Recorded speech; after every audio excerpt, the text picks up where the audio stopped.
that I'm pretty humble about this and that I don't have all the answers. This is a hard question that I won't be able to answer this question completely in the next 20 minutes, and we'll be done and say, okay, it's settled.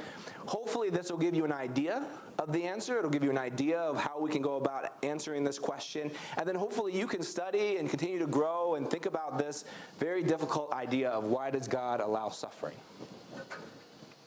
But I think it's undeniable that there is so much suffering and evil in the world. There's wars that destroy millions of lives. There's forest fires that rage and destroy people's homes. There's tsunamis that wipe out entire communities. There's pandemics that cause millions of people to die around the world. And even closer throughout history, we see great atrocities. Even within the 20th century, the last 100 years, you have 11 million Jews and others who were killed by Nazi Germany. You had 1 million die in a Rwanda genocide in Africa. You had 6 million killed by Stalin's empire in the Soviet Union. You had 15 million or even more die under the Maoist communist revolution. All of these millions of people killed in horrific ways. But then even closer to home, even closer to here, to our time, in the last 7 days, there have been multiple mass shootings taking multiple lives. Racist attacks in Buffalo, in the Taiwanese church in Orange County. There have been multiple shootings that have happened, people with such vitriol and hate that they take another person's life. How do we explain all of this suffering that goes on in the world? How could a good and loving God allow this suffering to take place if he truly cared about us, if he truly loved us, or if he was fully in control? Because here's the question. You say, well, if there's all this suffering, maybe God just isn't in control. Maybe he loves us, he cares for us, but maybe evil's just too powerful, he's not in control. Or maybe the other day, well, maybe he does, maybe he is in control, he's able to control everything, he has all the power. But if there's so much evil, does he really love us? Does he really care about us if he allows all of these evil things to take place? Again, this is a very difficult question to wrestle with. But here's how we're going to go about it. We're going to start off with this understanding of God. If we know that God is perfectly loving, good, wise, and all-knowing, this is our starting place of who God is. This is what we know about God, that he's perfectly loving, he's perfectly good, he's perfectly wise, and he's perfectly all-knowing. Now just think about this combination. Can you imagine if your parents were perfectly loving, good, wise, and all-knowing? And I know your parents, they're pretty close, right? Your parents are pretty great. But can you imagine if they were perfect in all of these things? Imagine knowing exactly what's best for you, wanting what's best for you all the time, perfectly wise and understanding how to implement what's best for you. This is God. He knows exactly what is the best for you. He's perfectly loving in that he wants the best for you. He's good in that he knows the good for you. He's wise in knowing how that should come about. So this is where our starting place is. And then if we say, if things happen that we don't understand, suffering, evil, we trust that God has a plan. That is our starting point. Now this is it. We're not going to stop here. This isn't a cop-out. This is us saying, okay, we understand that there's a perfectly loving, good, and wise, and all-knowing God. Things happen that we don't understand, but we can trust that this perfectly good, loving, wise, all-knowing God has a plan. And that's just our starting place. And so let's go on from there to talk about evil. Evil is when things are not right, and all suffering is caused by evil. All suffering is caused by evil. All pain is caused by evil. And there's evil in two senses. There's evil in the sense that we normally think of evil, like when one person commits an evil act against another, moral evil, right? You commit murder, theft, adultery, some kind of horrendous act of evil against another person, rape, abuse, all of these horrendous evils. And then there's also another way of thinking evil as the broader sense of when things are just not right, in the way that when a tree is rotted from the inside out, that's in some way evil. It's not the way it was supposed to be. Trees are meant to thrive and flourish and produce fruit and leaves and greenery. When someone gets cancer, that's not the way it's supposed to be. That's evil. in the general sense. Again, it's not the moral evil of one person committing an act of evil against another, but it's this evil in the general sense of this is just not the way it's supposed to be. A tsunami wipes out a coastal village. We say that's evil. It's not the way it's supposed to be. And so when we look at evil in this way, the question comes, if God is good, where did evil come from? If God's perfectly good, if he's perfectly righteous and holy and loving, where did evil come from? Did he create evil? How could he create evil if he's perfectly good? Well, that's why Christians have a particular understanding of evil, and that is that evil does not exist. You say, what? Like, say, what? Evil doesn't exist? Like, we just looked at all of the terrible, evil things that happen in the world. What do we mean when we say evil doesn't exist? What we mean is that evil is the absence of light. It's like darkness. It's the absence of good. So evil doesn't exist as a thing that God created, but rather like darkness, it's the absence of light. And goodness comes in, and evil then is the obstruction of goodness, the twisting of goodness. So even if you look at your shadow does not exist as a thing in and of itself. It's merely your body blocking light, and so it creates a path, a shadow of darkness. So evil in this way, God did not create evil. Rather, God created goodness. He created everything good. In Genesis 1, he looks at all the creation he's made and said, it's good, it's good, it's good. Then he created man and woman, and he looked at them and said, they're very good. And then sin came in. And evil is the corruption of the good things God made. It's the twisting of the things that God has made. And so God did not create evil. God did not create the suffering that comes from evil. God created goodness. God created everything good. But it was corrupted. It was twisted. And when there's twisting of goodness, when there's evil in the world, there's pain and suffering. And so this is where the starting point of evil. In Genesis 2:16 it says, and the Lord God commanded the man, saying, you may surely eat of every tree in the garden, but of the tree of the knowledge of good and evil you shall not eat, for the day that you eat of it you shall surely die. This is when God created the garden. He had Adam and Eve in the garden. And he told them they could eat of any tree in the garden, but they couldn't eat of one tree. And this is a particular reason God did this. In our minds, we might say, why did God put that tree? If God would just left that tree out, we'd still be living in paradise right now. No evil, no suffering. Adam and Eve would have never sinned. It would have been paradise, right? Why did God have to put the bad tree there? God created us with free will. And so God put this alternative option to following his will in the garden because true love, real love, is free. If you're forced to love someone, it's not really love. If you're forced to be kind to someone, it's not true kindness, right? And so God created us with free will. He created us with the ability to choose him, to worship him, to love him in return, to see him as God and ourselves as his creatures, and to understand our role as creatures, and to be in communion with him. But he also created us with the ability to choose otherwise. And so this tree in the garden, many think this, and I agree with them, that this tree wasn't special in any way. In that, like, it wasn't like this fruit that was diseased that gave them sin, right?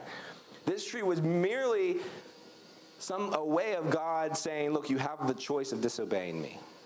And if you eat of that tree, if you disobey me, you will experience sin, you will experience evil, and you will experience suffering. And so you know the story in Genesis. They ate of the tree, they experienced the evil and suffering, they were kicked out of the garden, and then in the very next chapter, Cain spoke to Abel, his brother, and when they were in the field, Cain rose up against his brother Abel and killed him. Just killed him. Abel was innocent, Cain was jealous, envious, and murdered his brother. And so starts the cycle of jealousy, murder, violence, evil, resulting from disobeying God. And so this is where evil started. This is where evil came from.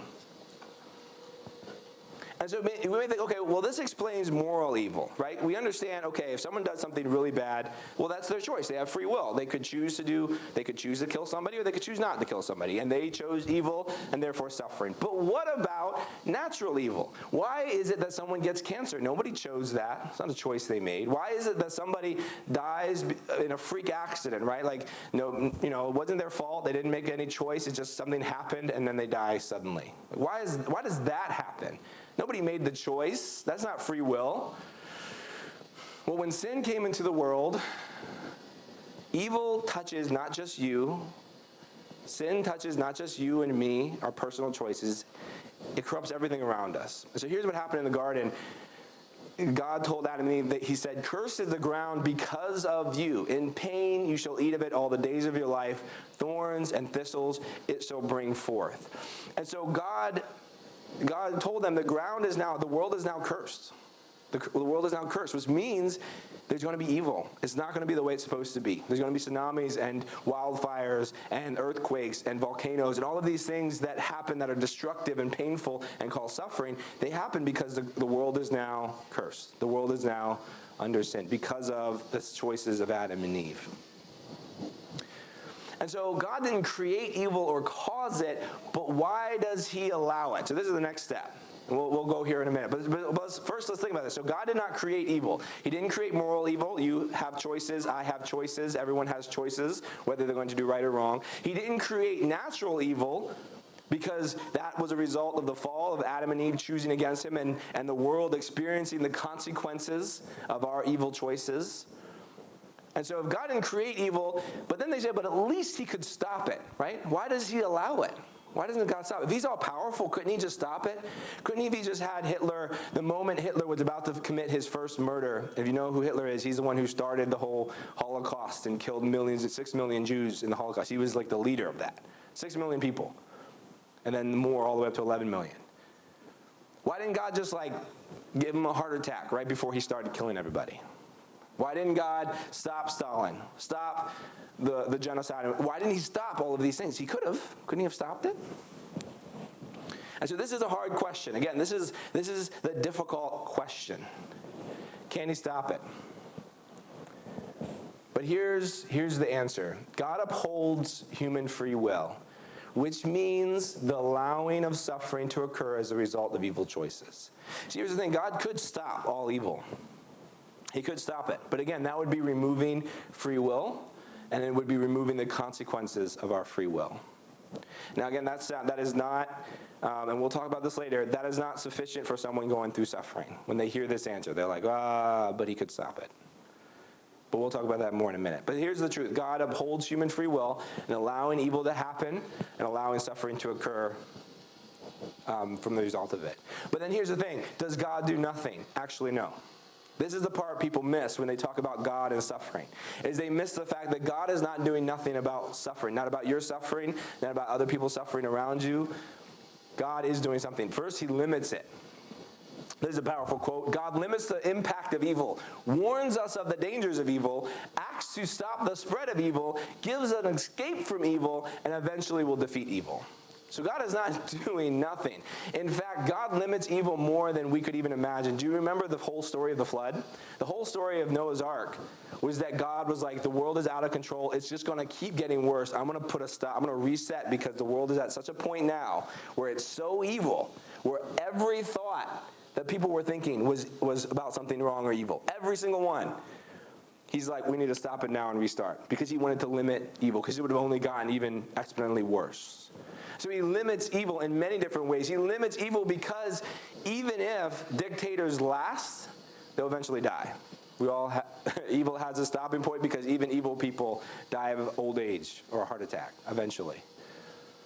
He stops the spread of evil by empowering the nation of Israel to take down nations that were committing horrendous acts of evil, of killing their children, of a whole bunch of other hosts of evil. He gives governments and he sets up governments to enact rules and laws that keep evil limited.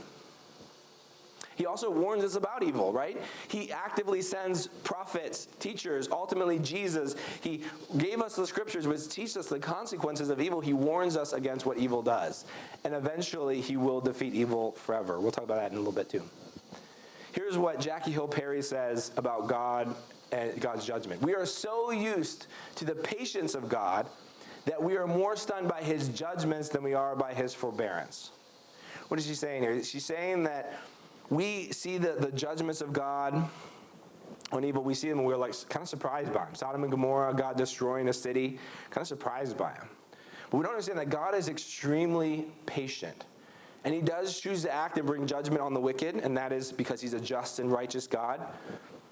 But he's ultimately extremely patient, which means that he doesn't just kill somebody because they choose to make a bad choice. I'm thankful he does, otherwise I'd be dead long ago. He patiently waits. Even though we're committing evil and rebellion and we're hurting other people, he patiently waits and tries to draw us back in. Even the most horrendous person, God, out of his love, is patiently waiting and hoping that they turn to him. He does bring judgment on evil, and that is a blessing as we think about what Adolf Hitler did, what Stalin did, what Mao did, what all of these terrible dictators did, or these mass murderers did. When we think about that, we know God does bring judgment. And that is a blessing because he's a just and righteous God. He does not let evil go unpunished. But he also has an immeasurable amount of patience, hoping, waiting, calling us back. Here's the other thing God does with evil. He redeems it. Now this is power. This is power, right? Where God doesn't just stop evil. No, he actually takes the evil that commits. He didn't create it.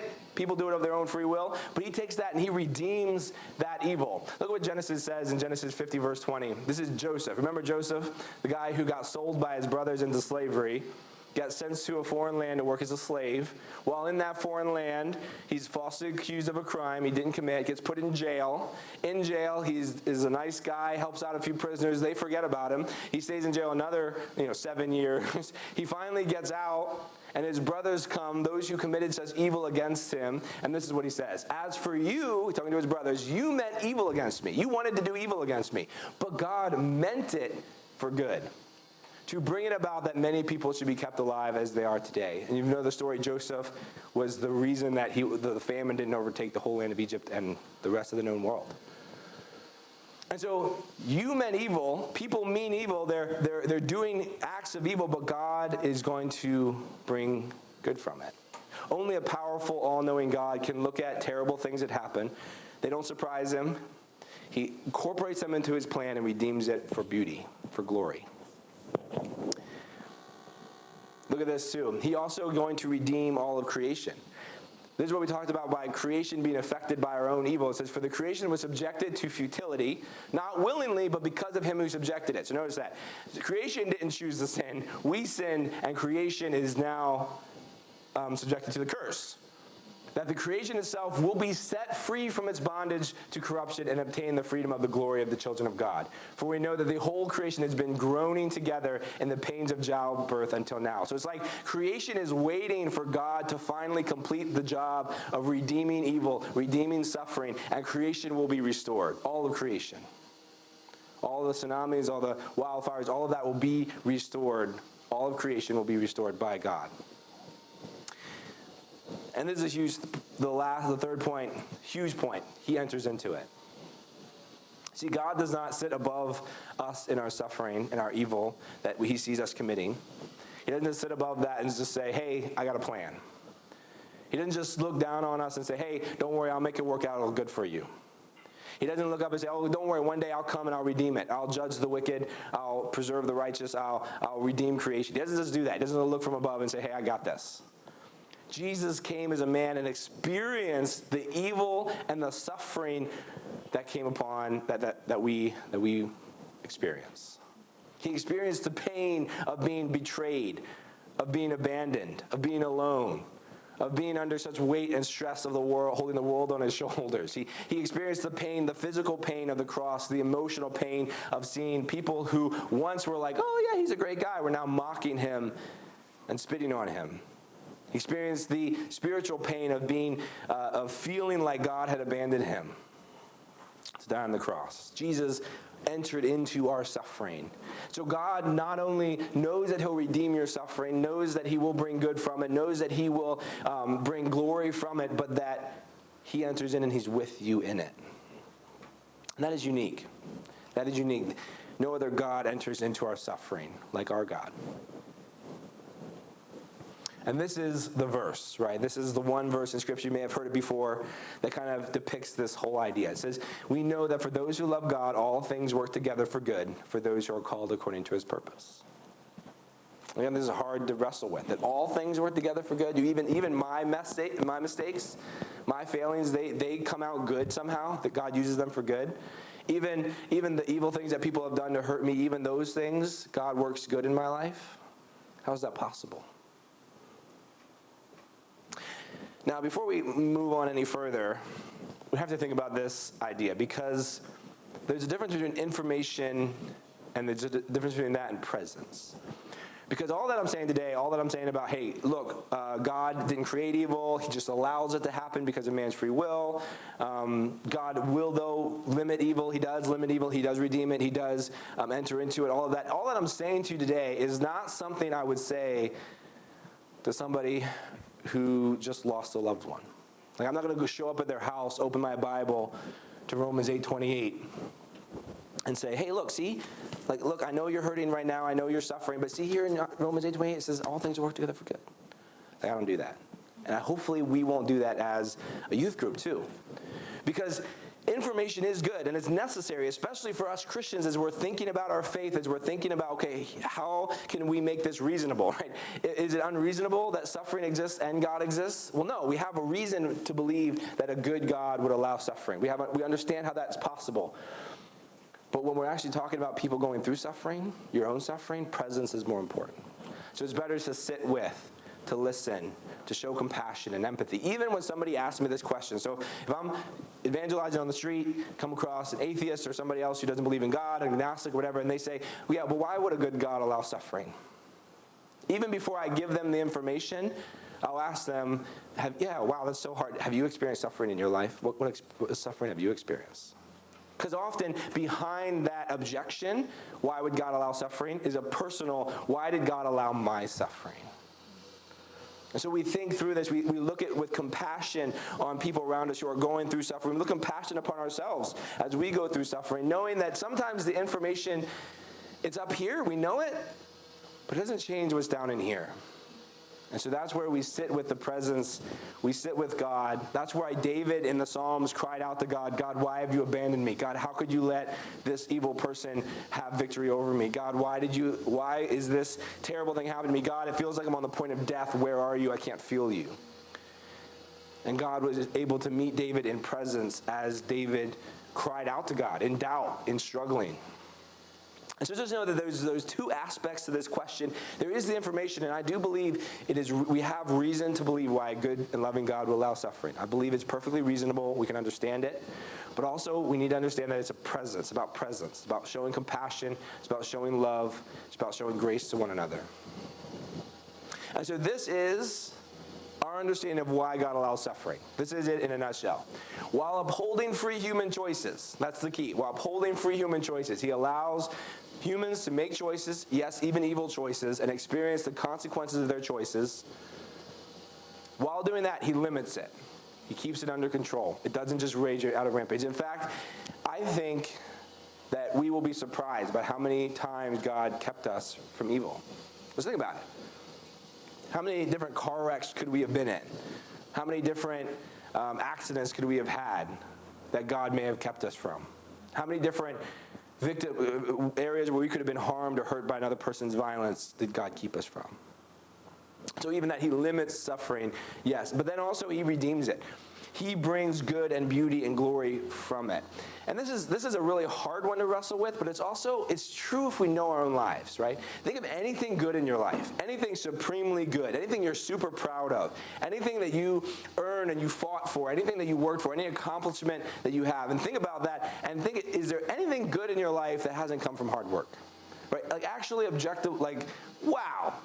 Like, any grade, any accomplishment, any success that you have experienced that didn't come from hard work, that didn't come from suffering or sacrifice. God knows that suffering strengthens our soul. And now again, he doesn't cause it for that effect, but because it's happening anyway, he uses it to redeem us and to create in us strength and purpose. Somebody asked a specific question when we were asking for those questions from you guys the other week. Someone asked a specific question of, is it wrong that God uses suffering to bring people to Christ? Have you noticed that? A lot of times when people go through suffering or pain, or somebody's in war, somebody once said that there's no atheists in the front lines. If you're in the trenches and you're fighting and you're about to die at any moment, you believe in something. You cry out to God.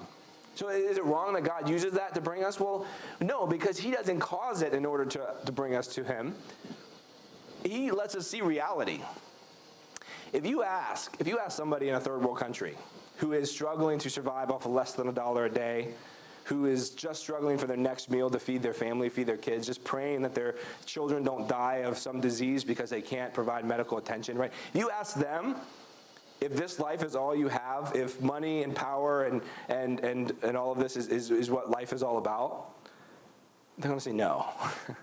They've experienced the realities of life, the difficult and pain of life, and so they know that there's something more. And so with us here in our Western country, if you live in America, and by the world standards, you're rich, right? You're rich. If you have a roof over your head, you're rich, or your parents are rich, right?